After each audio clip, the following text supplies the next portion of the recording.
بسم اللہ الرحمن الرحیم۔ السلام علیکم، میں ہوں صدیق جان اور میرے ساتھ موجود ہیں سعد صاحب۔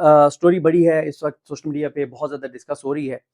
سلمان اکرم راجہ صاحب نے جو ہے وہ استعفیٰ دیا ہے، اور گو کہ چانسز ہیں کہ آج اڈیالہ جیل سے، کیونکہ اب تاریخ جو ہے وہ اگلی شروع ہو گئی ہے 26 اگست کے، اڈیالہ سے شاید ان کا استعفیٰ جو ہے وہ مسترد ہو جائے، اور اگر ملاقات ہو جاتی ہے اور خان صاحب کہیں کہ نہیں آپ کنٹینیو کریں، لیکن انہوں نے استعفیٰ دیا ہے۔ اس کا خیر میں لاسٹ ویڈیو میں بڑی ڈیٹیلز کے ساتھ بتا چکا ہوں کہ انہوں نے استعفیٰ کیوں دیا ہے۔ مختصر دوبارہ دیکھنے والوں کو بتا دیتے ہیں کہ جس دن علی بخاری صاحب، ایک تو آج منگل ہے نا، منگل شروع ہو گیا، جو لاسٹ منگل تھا، ٹیوزڈے تھا، جب علی بخاری صاحب عمران خان صاحب سے ملنے گئے تو سلمان اکرم راجہ صاحب نے ان کو یہ کہا کہ عمران خان صاحب کو جا کے کہیں کہ پارٹی کی پولیٹیکل کمیٹی کی اکثریت یہ سمجھتی ہے کہ ہمیں ضمنی الیکشن میں جانا چاہیے۔ حالانکہ عمران خان 3 بار کیٹیگوریکل کہہ چکے تھے کہ ہمیں اس الیکشن میں نہیں جانا، ہم نے اس سسٹم کو لیجیٹیمائز نہیں کرنا۔ پھر محمود خانہ چغدئی صاحب کا پیغام عمران خان صاحب کے پاس گیا، جس میں محمود خانہ چغدئی صاحب نے عمران خان صاحب کو پیغام بھیجا تھا کہ ہم الیکشن میں ہمیں جانا چاہیے، پولیٹیکل ایکٹیویٹی ہوگی، ہم جلسے کریں گے، مہم چلائیں گے، اور ہم اس کو بڑے مومنٹم میں وہیں سے تبدیل کر دیں گے۔ عمران خان صاحب نے کہا کہ میں بہت احترام کرتا ہوں چغدئی صاحب کا، میرا سلام جا کے عرض کریں، اور ان کو کہیں کہ نہ یہ آپ کو جلسے کرنے دیں گے، نہ آپ کو کمپین کرنے دیں گے، آپ کو فارم 47 پہ ہرائیں گے، اور کوئی فائدہ نہیں ہے، ہمیں اب اس سسٹم کو لیجیٹیمائز نہیں کرنا۔ اور شاید عمران خان کہیں نہ کہیں یہ فیصلہ کر چکے ہیں کہ کسی موقع پہ جا کے انہوں نے اسمبلیوں سے نکلنا ہے۔ بات ختم ہو گئی۔ اب جب یہ پیغام لے کر گئے علی بخاری صاحب کہ پولیٹیکل کمیٹی کی اکثریت یہ سمجھتی ہے کہ ہمیں الیکشن میں جانا چاہیے، تو پولیٹیکل کمیٹی میں سوال یہ ہوا کہ ہم نے کب یہ اکثریت سے فیصلہ کیا تھا کہ ہم الیکشن میں جانا چاہیے؟ ہاں، ایک غیر رسمی طور پہ بات ہوئی تھی، بہت سے لوگوں نے کہا، کچھ لوگوں نے کہا کہ جانا چاہیے، کچھ لوگوں نے کہا نہیں جانا چاہیے، لیکن باقاعدہ ووٹنگ نہیں ہوئی تھی۔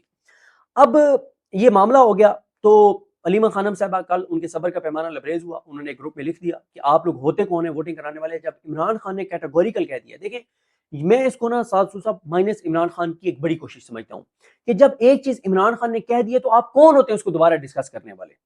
اب میں نے صاحب اچھا ایک اور رولا پڑا ہوا ہے، وہ یہ پڑا ہوا ہے کہ عمران خان صاحب نے کہا کہ محمود خانہ چغدئی صاحب کا پوزیشن لیڈر کا کہا، اس کے اوپر بھی پی ٹی آئی کے اندر ایک رولا پڑا ہوا ہے کہ جناب نہیں، ان کو تو ہم نے نہیں بنانا۔ کیوں؟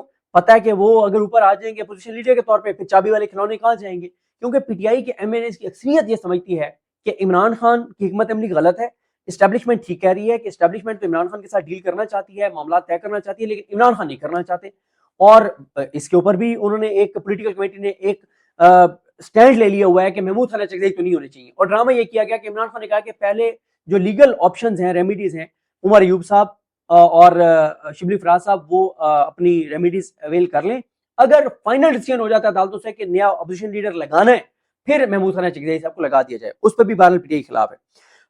پھر حماد اظہر صاحب والی سیٹ کے اوپر مسئلہ بنا ہوا ہے کہ حماد اظہر صاحب نے جب کاغذات نامزدگی جمع کرائے تو پھر کسی اور نے پرومیننٹ لوگوں میں سے نہیں کرائے، گو کہ ابھی بھی 2-3 لوگ ایسے ہیں پی ٹی آئی کے جن کے کاغذات نامزدگی موجود ہیں، لیکن اوور آل بڑے پیمانے پہ کسی نے اس لیے جمع نہیں کرائے تھے کہ کیونکہ یہ سیٹ میاں اظہر صاحب کی تھی، اس کے بعد ان کے بیٹے کا حق ہے وہی لڑیں، تو حماد اظہر صاحب نے کل اعلان کر دیا کہ وہ یہ الیکشن نہیں لڑیں گے، ان کے بھانجے لڑیں گے۔ تو اب وہ ایک رولا پڑا ہوا ہے کہ بھائی اگر ان کے بھانجے نے لڑنا تھا اور انہوں نے نہیں لڑنا تھا، پھر ان کے بھانجے سے زیادہ ڈیزرونگ لوگ موجود ہیں نا، ٹھیک ہے۔ پھر بات یہ ہے کہ اب علی حمزہ کے خلاف ایک کمپین شروع ہوئی ہے وہاں پہ، جو کہ میں سمجھتا ہوں کہ غلط ہے، لیکن تھوڑا سا اس میں لوگوں کی تنقید میں یہ دمخم ہے کہ بھائی اگر آپ نے حماد اظہر صاحب کے بعد ان کے بھانجے کوئی ٹکٹ دینا ہے جو کہ علی حمزہ نے نہیں دیا، تو آپ جو ہے وہ پھر ہم لوگ ایم ہی جخ مار رہے ہیں سارے۔ بھائی اگر ایک بندے کو ٹکٹ ایم این اے بن گیا اور اس کے بعد اس کے خاندان میں ہی آگے چیزیں چلنی ہیں، پھر باقی لوگ کیوں محنت کریں اس حلقے میں؟ علی حمزہ صاحبہ کا کہنا یہ ہے کہ کیونکہ یہ بات انڈرسٹوڈ تھی، طے تھی کہ بھائی الیکشن لڑنا ہی نہیں ہے، اور تو میں نے کسی کو کہا نہیں، اور پھر حماد اظہر صاحب کا طے تھا کہ اگر لڑنا ہے اس حلقے میں تو وہ لڑیں گے، کیونکہ یہاں پہ معاملہ مختلف تھا، یہاں پہ 9 مئی کی کنوکشن کے بعد نہیں یہ سیٹ خالی ہوئی، ان کے والد کی وفات کے بعد۔ تو یہ معاملہ بنا ہوا ہے۔ اب ساتھ ساتھ ایک خبر ہم شروع میں دے دیتے ہیں، ہم وہ کام نہیں کریں گے کہ بہت سے لوگ پروگرام میں کہتے ہیں کہ ہم آپ کو آخر میں جا کے خبر دیں گے، ہم پہلے دے دیتے ہیں تاکہ کوئی اگر اس خبر کی وجہ سے ہمیں دیکھ رہا ہے تو وہ پہلے سن لے، آگے وہ سننا چاہے تو اس کی مرضی ہے۔ دیکھیں ساتھ ساتھ 13/11 سے یہ فیصلہ ہوا تھا کہ ہمیں ضمنی الیکشن میں جانا چاہیے، جب علی بخاری صاحب نے آ کر کہا کہ جی خان یعنی کہ میجورٹی کہہ رہی تھی 13/11 سے کہ ہمیں جانا چاہیے، اس کے باوجود کہ عمران خان صاحب نے کہا تھا کہ نہیں جانا۔ ہاں، لیکن وہ اس میں ہوا یہ تھا کہ پہلے خان صاحب نے 3 بار کہہ دیا تھا کہ نہیں جانا، منگل کو جب خان صاحب کو جا کے پتہ نہیں اب کیا کہا علی بخاری صاحب نے، جو کہ سلمان اکرم راجہ صاحب نے جو کور کمیٹی کے گروپ میں یا کسی گروپ میں میسج کیا, انہوں نے کہا کہ میں نے یہ پیغام ان کو دے کر بھیجا تھا علی بخاری کو کہ پارٹی کی میجورٹی یہ سمجھتی ہے کہ میں الیکشن میں جانا چاہیے. تو خان صاحب نے پھر کہا کہ آپ ووٹنگ کرا لیں. اب یہ جو سلمان اکرم راجہ صاحب نے کہا کہ میجورٹی یہ سمجھتی ہے جانا چاہیے, تو یہ میجورٹی کا فیصلہ کہاں پہ ہوا تھا؟ میجورٹی نے کہاں پہ بیٹھ کے فیصلہ کیا تھا کہ میں جانا چاہیے؟ جو عمران خان تک گیا. اور علی بخاری صاحب نے اور کیا کیا ایسا کہا کہ خان صاحب کا اتنا سخت جو موقف تھا ضمنی الیکشن میں جانے کے والے سے وہ تبدیل ہوا, اور کہا کہ پولیٹیکل کمیٹی ڈسکس کر لے. اب جب یہ ووٹنگ ہوئی, ڈسکشن ہوئی, تو 13 لوگوں نے کہا کہ جانا چاہیے, 11 نے کہا نہیں جانا چاہیے. میں ساتھ ساتھ اس میں جنہوں نے کہا جانا چاہیے ان کے نام نہیں بتا رہا. میں کیوں نہیں بتا رہا؟ ان کے نام اس لیے نہیں بتا رہا کہ میں ابھی بھی ان کو بینیفٹ آف ڈاؤٹ دے رہا ہوں, کیونکہ ایک شخصیت سے میری بات ہوئی ہے. انہوں نے کہا کہ ہمیں جب یہ آگے کہا گیا کہ ووٹنگ کریں, تو میں نے 3 بار یہ بات پوچھی کہ کیا عمران خان نے کہا ہے کہ پولیٹیکل پارٹی ڈسکس کرے؟ اگر خان صاحب نے یہ کہا ہے تو پھر میری رائے ہے کہ میں جانا چاہیے. انہوں نے کہا اب کیونکہ علیمہ خانم صاحبہ نے کہہ دیا ہے کہ خان صاحب نے کیٹیگوریکل کہا ہے کہ نہیں, تو آج اگر منگل کو خان صاحب یہ کہہ دیتے ہیں کہ نہیں, تو میری تو پہلے یہی تھا کہ اگر خان صاحب نے کہا کہ نہیں تو نہیں. اور آج کا میں ویسے آپ کو یہ بھی بتا دوں کہ آج مجھے نہیں لگتا کہ خان صاحب سے ان کی بہنوں کو ملنے دیا جائے گا, گو کہ توشخانہ 2 کیس کی سماعت ہے, اور شاید جن کو ملنے دیا جائے ان کو وہی جو جاگے اور مخصوص معلومات دیں گے. کون کون مخالف تھا مجھے مکمل نام نہیں پتا چلے, لیکن جو نام مجھے پتا چلے میں سامنے رکھ رہا ہوں. جنہوں نے کہا الیکشن میں پارٹیسپیٹ کرنے کے مخالف, ہاں, یعنی کہ عمران خان صاحب کے فیصلے کے ساتھ تھے صاحبزادہ حامد رضا, شیخ وقاص اکرم صاحب, عارف علوی صاحب, قاسم سوری صاحب, خالد خورشید صاحب, اون عباس ببی صاحب, حماد اظہر صاحب اور فردوس شمیم نقوی صاحب. اچھا, علی امین گنڈا پور صاحب اور عمر ایوب صاحب کا خیال یہ تھا کہ کے پی کے میں تو الیکشن لڑنا چاہیے. جو پنجاب کا معاملہ ہے نا, تو پنجاب میں ان حلقوں کے جو امیدوار ہیں وہ فیصلہ کر لیں, یا جو ڈی سیٹ ہوئے ہیں, کنوکٹ ہوئے ہیں, ان کو فیصلہ کرنے دیں کہ جانا یا نہیں جانا. تو ان کا بھی آپ یہ کہہ سکتے ہیں کہ ان کا بھی ایک درمیانی ویو تھا, اور اس سے ملتا جلتا تھا کہ الیکشن میں جانے نہ جانے کے ساتھ.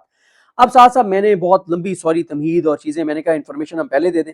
ایک اور خبر یہ بھی آخری میں دے دوں کہ اپوزیشن لیڈر جو پنجاب ہیں ان کے نام آج عمران خان صاحب کے سامنے رکھے جانے تھے, وہ بھی ابھی معاملہ پینڈنگ کر دیا گیا ہے 5 ناموں کے حوالے سے. اب ساتھ ساتھ یہ بتائیں کہ کچھ لوگ نیک نیتی سے یہ سمجھتے ہیں کہ ہمیں الیکشن میں اس لیے جانا چاہیے, جو میں بتا چکا ہوں کہ پولیٹیکل ایکٹیویٹی ہوگی, نہیں کرنے دیں گے تو ایک نیریٹو بنے گا, فارم 47 جاری ہوگا تو بھی ایک نیریٹو بنے گا, ہو سکتا ہے جیت بھی جائیں, کیونکہ میری اطلاع ہے کہ یہ پیغام بھی دیا گیا کہ شاید آپ جیت بھی جائیں, تو آپ کو الیکشن میں جانا چاہیے. تو آپ کیا سمجھتے ہیں کہ الیکشن میں جانا چاہیے, نہیں جانا چاہیے, اسمبلیوں میں رہنا چاہیے, نہیں رہنا چاہیے؟ اس پہ آپ کی اوپینین کیا ہے؟ بہت شکریہ صدیق بھائی, یہی انفارمیشن ہے جس کی بیسس کے اوپر کوئی تجزیہ کیا جا سکتا ہے, تو بڑی ضروری انفارمیشن ہے. گزارش یہ ہے کہ میرا خیال ہے جو علی امین گنڈا پور صاحب اور عمر ایوب صاحب فرما رہے ہیں کہ کے پی کے میں جانا چاہیے اور باقی جگہوں پہ نہیں جانا چاہیے, یہ تو بصد احترام بہت ہی ناقص ایک فیصلہ ہے. اور اس کی وجہ یہ ہے کہ پی ٹی آئی کے اوپر فروری جو 8 فروری کے الیکشن کی تنقید ہے پی ٹی آئی کے اوپر, وہ اپوزنگ پارٹیز کہتی ہیں کہ ایسے کیسے ہو سکتا ہے کہ آپ کے پی کے اندر تو آبجیکشن الیکشن کو یہ نہیں کہتے کہ دھاندلی ہوئی ہے, لیکن باقی پاکستان کے اندر دھاندلی ہوئی ہے. تو کیونکہ آپ کی صرف سپورٹ ہی کے پی کے میں اور باقی پاکستان میں نہیں ہے, اس وجہ سے یہ آپ کا ایکسکیوز ہے. یہ اپوزیشن جو آج کل کی حکومت پارٹیز ہیں جو پی ٹی آئی کو اپوز کرتی ہیں, وہ یہ کہتی ہیں اگر آپ الیکشن صرف کے پی کے کی حد تک لڑیں گے اور باقی جگہ پہ بوائک آؤٹ کر دیں گے, اس میں سے بھی آدھا جیتیں گے آدھا نہیں جیتیں گے, چلیں زیادہ بھی جیت جائیں گے تو کیا فرق پڑے گا. واپس وہ نیریٹو یہی ہوگا کہ بس صرف کے پی کے میں دھاندلی نہیں ہوتی اور باقی سارے پاکستان میں ہوتی ہے, وہ ایک ہی الیکشن کمیشن ہے, ایک ہی پروسیس ہے. تو میرا خیال ہے کہ یہ تو ایک بڑی عجیب سی نان ڈیفینسبل سی پوزیشن ہوگی. آپ کو ایک حتمی فیصلہ کرنا چاہیے دس وے اور دیٹ وے کہ آپ الیکشن میں کنٹیسٹ کر رہے ہیں یا نہیں کر رہے, آپ اس پولیٹیکل پروسیس کا حصہ ہیں یا نہیں ہیں. اس کے ساتھ ہی ہم 2 مزید حقیقتوں کو تسلیم کر لیں گے تو زیادہ مناسب ہے. پہلی حقیقت یہ کہ چلیں کے پی کے میں اگر پی ٹی آئی الیکشن جیت بھی جائے, ہم باقی کے پاکستان کی خاص طور پہ پنجاب کی بات کر رہے ہیں, تو پی ٹی آئی کو جتنے بھی ووٹ پڑیں اس کا کوئی کنیکشن نہیں ہے اس بات سے کہ پی ٹی آئی الیکشن جیتے گی یا نہیں جیتے گی. اگر کسی کو منظور ہوگا کسی ضلع میں جیتنا تو اس میں جیت جائے گی, اس میں ووٹ ٹھیک کاؤنٹ ہو جائیں گے, اور اگر نہیں تو ہم نے 8 فروری دیکھ لیا نا, اس سے کیا فرق پڑتا ہے کہ کتنے لوگ ووٹ کریں. وہ تو تب فرق پڑتا ہے نا اگر ایک انڈیپینڈنٹ الیکشن کمیشن ہو, کوئی جوڈیشل پروسیس ایسا ہو کہ اگر آپ کی کاؤنٹنگ ٹھیک نہیں ہوئی آپ جا سکتے ہیں, کوئی 45 کی فارم 45 ٹائپ سینکٹی ہو, کوئی ڈیو پروسیس ہو, تو کوئی کہانی نہیں ہے. جتنے بھی لوگ ووٹ کریں گے یا کوئی بھی ووٹ نہ کرے، اس سے کوئی امپیکٹ، اس کا کوئی کنیکشن نہیں ہے اس بات سے کہ جیتے گا کون. ہم آلریڈی دیکھ چکے ہیں کہ فارم 47 ریلیٹڈ افیکٹولی جو جیت ہوگی اس کا اس سے کوئی تعلق نہیں. یہ پہلی حقیقت ہے. جی سر. دوسری حقیقت، اگر پی ٹی آئی نہ پارٹیسپیٹ کرے اور وہ ساری سیٹیں جیت جائیں جیسے کہ وہ جیت جائیں گے، یا پی ٹی آئی پارٹیسپیٹ بھی کرے اور ایک الیکٹورل پروسیس کے تھرو وہ ساری سیٹیں جیت جائیں، یہ بات اس حقیقت کو تبدیل نہیں کرے گی کہ میجورٹی پاکستان کی عمران خان کے ساتھ ہے. میں نے میجورٹی بھی کم کہا، رائٹرز تو کہتا ہے کہ 90% کے قریب یہ پرسنٹیج ہے. تو یہ دو حقیقتیں ہیں. ایک یہ کہ ووٹ کاسٹ کرنے کا کوئی تعلق نہیں ہے کہ الیکشن کون جیتے گا اس سے. تو اب جتنے بھی آپ کے پاس سپورٹرز ہوں کوئی فرق نہیں پڑتا، سارا حلقہ بھی آپ کے لیے ووٹ کرے تو رزلٹ کیا ہوگا آپ کو نہیں پتا. اور دوسرا یہ کہ اگر کوئی بھی پی ٹی آئی کا کینڈیڈیٹ نہ جیتے تو بھی پاپولیرٹی عمران خان صاحب کی ہے. میں نہیں کہہ رہا علی امین کی ہے، میں نہیں کہہ رہا پی ٹی آئی کی ہے، عمران خان صاحب کی ہے. بالکل. اس پرسپیکٹو کے اندر ہمیں ان تینوں چاروں باتوں کو اگر آپ اجازت دیں تو وقت کی قلت کی وجہ سے میں ایک ہی طریقے سے جواب دینے کی کوشش کروں. خواہ وہ یہ سوال ہو کہ کیا پی ٹی آئی کو الیکشن میں پارٹیسپیٹ کرنا چاہیے نہیں، بائی الیکشنز میں بھی اور لوکل گورنمنٹ الیکشنز میں بھی پارٹیسپیٹ کرنا چاہیے یا نہیں کرنا چاہیے، خواہ یہ سوال ہو یا یہ سوال ہو کہ میجورٹی پی ٹی آئی کی اپنی جو پولیٹیکل کور گروپ ہے وہ عمران خان کے ساتھ ہے یا خلاف ہے، یا ان کے حق میں ہے یا خلاف ہے، یا یہ بات ہو کہ جو جیتے گا وہ عمران خان کے بیانیے کے ساتھ کھڑا ہو. یہ جتنی بھی اس کے اندر باتیں ہیں ان کا سوال صرف ایک بنیادی پرپس سے ہے، اور اس کو اگر میں انگریزی میں کہہ سکوں تو پولیٹیکل لیجٹمیسی چاہیے، سیاسی لیجٹمیسی چاہیے. اس وقت اگر آپ طاقت کو دیکھیں اور حکومت کو دیکھیں تو ان کے پاس طاقت بھی ہے، وہ جس بندے کو جہاں سے جو چاہیں کر سکتے ہیں. بالکل. طاقت کا تو کوئی ایسا تو نہیں ہے کہ عمران خان یا پی ٹی آئی طاقت شیئر کر رہی ہے. ایون کے پی کے اندر بھی پی ٹی آئی کے پاس تو اتنی طاقت ہے نا جتنی علی امین گنڈاپور عمران خان سے وفاداری جتنی دکھا رہے ہیں اتنی طاقت ہی ہے نا. باقی تو پاور ہے جو پاور کے ساتھ ریسٹ کرتی ہے. ان کو کوئی حکومت وقت کو، طاقت وقت کو مزید طاقت نہیں چاہیے، نہ عمران خان صاحب دے سکتے ہیں، ساری طاقت ان کے پاس. ان کو سیاسی سیٹس نہیں چاہیے، ان کے آلریڈی 2/3 ہو چکی ہیں، وہ آئین تبدیل کر سکتے ہیں، وہ ہر چیز کر سکتے ہیں ان کے پاس. ان کو عدالتیں نہیں چاہیے، آئین نہیں چاہیے، قانون نہیں چاہیے، کیونکہ عدالتیں امین الدین خان صاحب ہیں اور وہ طاقت کے ساتھ ہیں. ان کو انٹرنیشنل ریلیشنز جو آپ اوورسیز پاکستانی اور پی ٹی آئی کے گروپس کے ساتھ جو کہانی چل رہی تھی وہ بھی نہیں چاہیے. اوورسیز بھی لگتا یہ ہے کہ اوورسیز پاکستانیز کا سینٹیمنٹ بے شک عمران خان صاحب کے ساتھ ہے، لیکن جو اس کو ڈونلڈ ٹرمپ کی طاقت ہے اور باقی ساری چیزیں ہماری حکومت کے ساتھ ہے. تو کوئی ایسی چیز نہیں اس سارے میں سے جو حکومت کو چاہیے اور کوئی دے سکتا ہے. صرف ایک چیز ہے کہ اس سب کے باوجود، اس طاقت کے باوجود، انٹرنیشنل الائنسز کے باوجود، عدالت کے باوجود، آئین 26ویں ترمیم کے باوجود، الیکشن، ساری چیزوں کے باوجود لوگوں میں لیجٹمیسی نہیں ہے. لوگ کہتے ہیں، سامنے تو سلام کرتے ہیں لیکن جب گزر جاتے ہیں تو کہتے ہیں کہ 17 سیٹوں والے. سامنے بھی کم لوگ کرتے ہیں، لیکن چلیں جو ہم وہی جو نیشنل اسمبلی کے سیکرٹریز، اہل ماز، جو عدالت کے اہل ماز ریڈرز، ہم مطلب کتنوں کو آپ بھی جانتے ہیں، میں بھی جانتا ہوں، وہ سامنے تو سلام کرتے ہیں بالکل، لیکن جیسے ہی گزر جاتے ہیں تو کہتے ہیں کہ جی ہم تانوں پتہ ہی ہے کہ جی میں چل رہی ہے. بالکل. تو لیجٹمیسی نہیں ہے. لوگ ماننے کو تیار نہیں ہے کہ یہ ایک ریئل حکومت ہے. لوگ ماننے کو تیار نہیں ہے کہ یہ ایک فنکشنل آئین ہے. لوگ ماننے کو تیار نہیں ہے کہ یہ ایک سسٹم ہے جو چل رہا ہے جس میں کچھ اچھائیاں ہوں گی کچھ برائیاں ہوں گی، جیسے ہر سسٹم میں اچھائیاں برائیاں ہوتی ہیں. بالکل سر. یہ لیجٹمیسی جی سر نہ پی ٹی آئی کے پاس ہے. پی ٹی آئی کی ساری کمیٹی مل کے بھی کوئی فیصلہ کر لے تو اس کے پاس لیجٹمیسی نہیں ہے. چیف منسٹر کے پی کے اپنی کابینہ کو بٹھا کے یونانیمس فیصلہ کر لے تو کوئی لیجٹمیسی نہیں ہے اگر عمران خان کہے نہیں.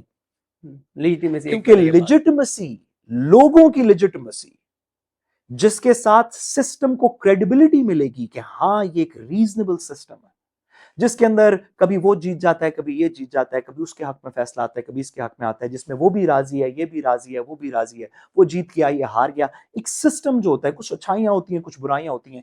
اس سسٹم کے پاس طاقت بھی ہے، اس سسٹم کے پاس ریسورسز بھی ہیں، اس سسٹم کے پاس لا بھی ہے، اس سسٹم کے پاس آئین بھی ہے، عدالتیں بھی ہیں، نظام بھی ہے، انٹرنیشنل الائنسز بھی ہیں, معدنیات بھی نکل رہی ہیں, تیل بھی نکل رہا ہے, چیزیں بھی چل رہی ہیں, ہو سکتا ہے اکانومی بہتر ہو جائے, ہم تو دعا گو ہیں کہ اکانومی بہتر ہو جائے, لیکن جب اکانومی بہتر بھی ہو جائے گی تو بنگلہ دیش میں 6.2% گروتھ ریٹ تھا جب گورنمنٹ ڈسپوز آف کی, کیونکہ لیجٹمیسی نہیں ہے, لوگ یہ ماننے کو تیار نہیں کہ یہ ایک اخلاقی, سیاسی, قانونی طور پہ مجاز حکومت ہے. آپ عمران خان صاحب کا مجھے لگا سن کے کہ الیکشن میں نہ پارٹیسپیٹ کرنے کا مقصد یہ تھا کہ یہ لیجٹمیسی جو صرف عمران خان صاحب کے پاس ہے اس وقت, پی ٹی آئی کے پاس بھی نہیں, صرف عمران خان صاحب کے پاس ہے, پی ٹی آئی کے پاس اس حد تک ہے جب وہ عمران خان کی بات کر رہے ہوں, کہ عمران خان صاحب نے کہا کہ یہ لیجٹمیسی میں نہیں رکھوں گا چوراہے پہ اور کہوں گا کہ آ کے اس کا بٹوارا کر لیتے ہیں, کیونکہ ہونا تو وہی ہے کہ آپ نے فارم 47 بھی کر لینے ہیں اور آپ نے اپنی مرضی کی الیکشنز بھی کر لینے ہیں اور کینڈیڈیٹس بھی جیت جانے ہیں, تو اس سے بیشتر کہ ہم الیکشن میں کنٹیسٹ کریں, لوگ کہیں کہ پھر آپ نے زور لگا لیا, پھر سے ہار گئے, اس میں ہزیمت ہو, اس سے بیشتر بہتر ہو کہ ہم یہ لیجٹمیسی جو ہماری جیب میں ہے یہ ٹیبل پہ رکھیں گے. بالکل, اس وجہ سے انہوں نے بوائیکاٹ کیا. اور اگر P T I Imran Khan صاحب کے اس فیصلے کو ان کی مرضی سے کسی زبردستی طریقے سے, تو خیر ان سے ویسے بھی کوئی فیصلہ نہیں کروا سکتا, اگر چینج نہیں کرواتی تو جو مرضی آپ فیصلہ کر لیں, آپ کہیں کہ ہم الیکشن لڑیں گے, اس سے کوئی فرق نہیں پڑتا. وہ عمران خان صاحب نے کہا تھا کہ نہیں لڑنا, آپ لڑ کے جیت جائیں گے, لوگ کہیں گے کہ پہلے سے سیٹلمنٹ کی ہوئی تھی, اسی وجہ سے عمران خان کے فیصلے کے خلاف گئے, اسی وجہ سے اگلوں نے جیتنے دیا. اگر آپ لڑ کے ہار جائیں گے تو لوگ کہیں گے کہ پہلے ہی عمران خان کہہ رہا تھا کہ نہ لڑتے تو زیادہ بہتر ہوتا. اس میں لیجٹمیسی نہیں ہے, اس میں کوئی جیت نہیں ہے, کوئی بینیفٹ نہیں ہے, کوئی کریڈیبلٹی نہیں ہے. اس کی کریڈیبلٹی آپ جیسے مرضی کہیں, خواہ وہ لاہور میں کس کو سیٹ دینی ہے, خواہ وہ موروثیت میں چلے گی نہیں چلے گی, حماد اظہر صاحب کو دینی چاہیے تھی, کزن کو, کسی, اس کی لیجٹمیسی صرف ایک جگہ سے ڈرا ہوتی ہے اور وہ شخص ہے عمران خان. تو میں لمبی بات کو آپ نے کی, تو میں نے اس کا تھوڑا خلاصے میں گزارش کروں کہ جو بھی یہ سوچ رہا ہے کہ عمران خان کو آؤٹ کر کے یا ان کی مرضی کے خلاف آپ سسٹم سیاست کا اپنا چلا لیں گے, تو جواب ہے کہ شاید چلا لیں, ہو سکتا ہے چلا لیں, اس میں ابھی بھی تو چل رہا ہے. لیکن اگر آپ کا خیال ہے کہ اس کے اندر اس کی وجہ سے اس سسٹم کو جو آپ عمران خان کے بغیر چلائیں گے اس میں آپ کی پذیرائی ہوگی, لوگ کہیں گے یہ ایک صحیح حکومت ہے, میرے دو گلے ہیں, دو باتیں اچھی مجھے لگتی ہیں, لوگ کہیں گے کہ اچھا چلیں ٹھیک ہے, اب ہم ان عدالتوں کے سامنے پیش ہونا چاہتے ہیں, ہم ان کے سامنے اپنے مقدمے فائل کر کے ہمیں یقین ہے کہ کوئی انصاف ہوگا, ہم الیکشن کمیشن کے سامنے اپیل فائل کریں گے, پولیس پہ تھوڑا یقین ہے, پٹوار جانے کا دل کر. اگر آپ کا خیال ہے سسٹم کو لیجٹمیسی ملے گی تو آپ کر کے دیکھ لیں, پچھلے 2.5-3 سال سے بھی تو کیا ہوا ہے اور لیجٹمیسی نہیں مل رہی, طاقت بھی ہے, ہر چیز ہے, لیجٹمیسی نہیں ہے. تو اس بات کو انڈرسٹینڈ کریں تو زیادہ مناسب ہے, پی ٹی آئی کے اندر کے لوگ بھی اور دیگر لوگ بھی. اور جس چیز کی کمی ہے, جس وٹامن کی کمی ہے, وہ اسی وٹامن سے ملے گا نا. وہ اگر وٹامن ڈی کی کمی ہے تو وٹامن اے آپ جتنا بھی لیتے رہے سے کیا فرق پڑے گا. بالکل, جس چیز کی کمی ہے وہ عمران خان صاحب کے پاس ہے, ان سے بات کر لیں تو زیادہ مناسب. بالکل ٹھیک ہے. بس اختتام پہ 2-3 چیزیں عرض کرتا ہوں. ایک تو اڈیالہ میں آج یہ دیکھنا ہے کہ کتنے M N As, M P S, ticket holders جاتے ہیں, کیونکہ عمران خان صاحب کے حوالے سے خبریں کچھ ٹھیک نہیں آ رہی جو ان کے ساتھ سلوک کیا جا رہا ہے. تو ضروری ہے کہ ان کی بہنوں کی ملاقات ہو, اور وہ تب ہو سکتی ہے کہ اگر P T I pressure create کرے.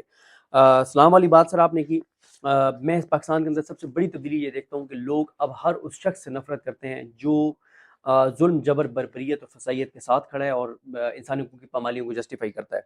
اور لوگ اس لیے بھی اس نظام کو نہیں مان رہے کیونکہ ہر بندہ جو بھی ہے وہ گھر کا کرایہ بھی دیتا ہے, بجلی کا بل بھی دیتا ہے, گیس کا بل بھی دیتا ہے, خدا نخواستہ کوئی بیمار ہے تو میڈیسن بھی لیتا ہے, روزگار بھی ہے, اب بچہ اسکول بھی جاتا ہے, ٹرانسپورٹیشن بھی ہے, سرکاری کسی محکمے میں کام بھی پڑتا ہے. اور ان تمام 8 کی 8 چیزوں میں لوگوں کو روز اس بات کا ایکسپیرینس ہوتا ہے کہ تباہی ہو گئی ہے ملک کی. اور لاسٹ بات یہ ہے سر کہ اگر پی ٹی آئی الیکشن میں نہیں جاتی تو پولنگ اسٹیشن بالکل خالی پڑے ہوں گے, بالکل خالی پڑے ہوں گے. آپ یعنی دیکھیں نا, ایک پولنگ اسٹیشن کے اوپر خالی پولنگ اسٹیشن ہوگا اور ڈبے میں سے 1.5 لاکھ ووٹ نکلے گا. ہوگا کیا, میں بتاتا ہوں. جب پی ٹی آئی نہیں جائے گی نا تو 100 پولنگ اسٹیشن ہوں گے, 100 کیمرے نوجوانوں نے فکس کیے ہوئے ہوں گے, پورا دن وہ کاؤنٹ کر رہے ہوں گے کہ اس پولنگ اسٹیشن پہ گیا ہی 100 بندہ ہے. جب شام کو 1200 ووٹ نکلے گا تو وہ جب وہ ویڈیو لگائیں گے اور ساتھ اس کا لگائیں گے تو کمال نہیں ہو جائے گا. لیکن آپ کو ہمیں ایکسیپٹ کرنی چاہیے حقیقت کہ اگر آپ کو یہ کہا جائے کہ آپ الیکشن کرواتے ہیں, آپ چیف الیکشن کمشنر ہیں, یہ میں ویڈیو دکھا رہا ہوں کہ ٹوٹل 10 بندے گئے ہیں اور پولنگ بوتھ کے اندر سے 150 ووٹ نکلا ہے, تو آپ کو کوئی آنکھ کی شرم ہوگی جس کی وجہ سے آپ کہیں گے کہ یار پھر یا میں استعفیٰ دے دیتا ہوں یا اس کو واپس کروا لیتے ہیں. بھائی لوگ جب یہ آپ دکھا دیں گے اسی پلیٹ فارم سے, آپ کے تو خیر بہت بڑا پلیٹ فارم ہے, اور لوگ اور بھی باقی لوگوں سے جب دکھا دیں گے کہ فارم 45 پہ یا 47 پہ لکھا ہے 1.5 لاکھ ووٹ اور بندہ صرف 15 گیا تھا, تو اس سے کس پہ اثر پڑے گا؟ آپ کے ذہن میں اس سسٹم میں کوئی ایسا بندہ ہے جس کو جو یہ والی بات دیکھ کے کہے گا یار پھر کچھ چیف جسٹس ہوں, کہیں گے کہ اچھا پھر سو موٹو لے لیتے ہیں, یا آئینی بینچ ہو, یا ریاست کے ادارے ہوں, یا الیکشن کمیشن ہو, یا گورنمنٹ ہو, یا کوئی کہے گا؟ جب کوئی نہیں کہے گا تو پھر اس سے کیا فرق پڑتا ہے کہ کتنے بندے جائیں اور کتنے ووٹ ڈبے سے نکلے؟ جیسے میں نے کہا, اس سے کوئی ہمیں رزلٹ تقریباً آلریڈی پتا ہے. چلے ہمیں نہیں پتا, جن کو جو رزلٹ تشکیل دیں گے انہیں تقریباً پتا ہے کہ رزلٹ کیا ہے. اس کا کوئی کنیکشن نہیں ہے کہ کتنے بندے جاتے ہیں, کتنے ووٹ کاسٹ ہوتے ہیں. اور میں بس آخری بات یہ سر کر دوں ویڈیو کنکلوڈ کرنے سے پہلے کہ کل فیصل آباد میں رانا ثناء اللہ کے گھر پہ حملے کے کیس میں جو فیصلہ سنایا اور اس میں 2 ایم پی ایز کنوکٹ ہوئے, یعنی ڈی سیٹ ہو گیا وہ, تو ان کے حلقوں میں نون لیگ نے پہلے سے کمپین شروع کر دی ہوئی تھی کہ یہ ڈی سیٹ ہونے لگے ہیں, اور تو یعنی یہ حالات ہیں. اللہ بس تعالیٰ رحم کرے پاکستان پہ, اللہ تعالیٰ کرم کرے جی. ہمیں اپنے دعا میں یاد رکھیں. اللہ کریم ہم سب کا حامی ناصر ہو. اللہ حافظ. نام پہ 2-3 چیزیں عرض کرتا ہوں. ایک تو اڈیالہ میں آج یہ دیکھنا ہے کہ کتنے M N As, M P S, ticket holders جاتے ہیں, کیونکہ عمران خان صاحب کے حوالے سے خبریں کچھ ٹھیک نہیں آ رہی جو ان کے ساتھ سلوک کیا جا رہا ہے. تو ضروری ہے کیونکہ بہنوں کی ملاقات ہو, اور وہ تب ہو سکتی ہے کہ اگر P T I pressure create کرے. سلام والی بات سر آپ نے کی. میں پاکستان کے اندر سب سے بڑی تبدیلی یہ دیکھتا ہوں کہ لوگ اب ہر اس شخص سے نفرت کرتے ہیں جو ظلم, جبر, بربریت اور فسائیت کے ساتھ کھڑا ہے اور انسانی حقوق کی پامالیوں کو جسٹیفائی کرتا ہے. اور لوگ اس لیے بھی اس نظام کو نہیں مان رہے کیونکہ ہر بندہ جو بھی ہے وہ گھر کا کرایہ بھی دیتا ہے, بجلی کا بل بھی دیتا ہے, گیس کا بل بھی دیتا ہے, خدا نخواستہ کوئی بیمار ہے تو میڈیسن بھی لیتا ہے, روزگار بھی ہے, اب بچہ اسکول بھی جاتا ہے, ٹرانسپورٹیشن بھی ہے, سرکاری کسی محکمے میں کام بھی پڑتا ہے. اور ان تمام 8 کی 8 چیزوں میں لوگوں کو روز اس بات کا ایکسپیرینس ہوتا ہے کہ تباہی ہو گئی ہے ملک کی. اور لاسٹ بات یہ ہے سر کہ اگر پی ٹی آئی الیکشن میں نہیں جاتی تو پولنگ اسٹیشن بالکل خالی پڑے ہوں گے, بالکل خالی پڑے ہوں گے. آپ یعنی دیکھیں نا, ایک پولنگ اسٹیشن کے اوپر خالی پولنگ اسٹیشن ہوگا اور ڈبے میں سے 1.5 لاکھ ووٹ نکلے گا. ہوگا کیا, میں بتاتا ہوں. جب پی ٹی آئی نہیں جائے گی نا تو 100 پولنگ اسٹیشن ہوں گے, 100 کیمرے نوجوانوں نے فکس کیے ہوئے ہوں گے, پورا دن وہ کاؤنٹ کر رہے ہوں گے کہ اس پولنگ اسٹیشن پہ گیا ہی 100 بندہ ہے. جب شام کو 1200 ووٹ نکلے گا تو وہ جب وہ ویڈیو لگائیں گے اور ساتھ اس کا لگائیں گے تو کمال نہیں ہو جائے گا. میں لیکن آپ کو ہمیں ایکسیپٹ کرنی چاہیے حقیقت کہ اگر آپ کو یہ کہا جائے کہ آپ الیکشن کرواتے ہیں, آپ چیف الیکشن کمشنر ہیں, یہ میں ویڈیو دکھا رہا ہوں کہ ٹوٹل 10 بندے گئے ہیں اور پولنگ بوتھ کے اندر سے 150 ووٹ نکلا ہے, تو آپ کو کوئی آنکھ کی شرم ہوگی جس کی وجہ سے آپ کہیں گے کہ یار پھر یا میں استعفیٰ دے دیتا ہوں یا اس کو واپس کروا لیتے ہیں. بھائی لوگ جب یہ آپ دکھا دیں گے اسی پلیٹ فارم سے, آپ کے تو خیر بہت بڑا پلیٹ فارم ہے, اور لوگ اور بھی باقی لوگوں سے جب دکھا دیں گے کہ فارم 45 پہ یا 47 پہ لکھا ہے 1.5 لاکھ ووٹ اور بندہ صرف 15 گیا تھا, تو اس سے کس پہ اثر پڑے گا؟ آپ کے ذہن میں اس سسٹم میں کوئی ایسا بندہ ہے جس کو جو یہ والی بات دیکھ کے کہے گا یار پھر کچھ چیف جسٹس ہوں, کہیں گے کہ اچھا پھر سو موٹو لے لیتے ہیں, یا آئینی بینچ ہو, یا ریاست کے ادارے ہوں, یا الیکشن کمیشن ہو, یا گورنمنٹ ہو, یا کوئی کہے گا؟ جب کوئی نہیں کہے گا تو پھر اس سے کیا فرق پڑتا ہے کہ کتنے بندے جائیں اور کتنے ووٹ ڈبے سے نکلے؟ جیسے میں نے کہا, اس سے کوئی ہمیں رزلٹ تقریباً آلریڈی پتا ہے. چلے ہمیں نہیں پتا, جن کو جو رزلٹ تشکیل دیں گے انہیں تقریباً پتا ہے کہ رزلٹ کیا ہے. اس کا کوئی کنیکشن نہیں ہے کہ کتنے بندے جاتے ہیں, کتنے ووٹ کاسٹ ہوتے ہیں. اور میں بس آخری بات یہ سر کر دوں ویڈیو کنکلوڈ کرنے سے پہلے کہ کل فیصل آباد میں رانا ثناء اللہ کے گھر پہ حملے کے کیس میں جو فیصلہ سنایا اور اس میں 2 ایم پی ایز کنوکٹ ہوئے, یعنی ڈی سیٹ ہو گیا وہ, تو ان کے حلقوں میں نون لیگ نے پہلے سے کمپین شروع کر دی ہوئی تھی کہ یہ ڈی سیٹ ہونے لگے ہیں, اور تو یعنی یہ حالات ہیں. اللہ بس تعالیٰ رحم کرے پاکستان پہ, اللہ تعالیٰ کرم کرے جی. ہمیں اپنے دعا میں یاد رکھیں. اللہ کریم ہم سب کا حامی ناصر ہو. اللہ حافظ.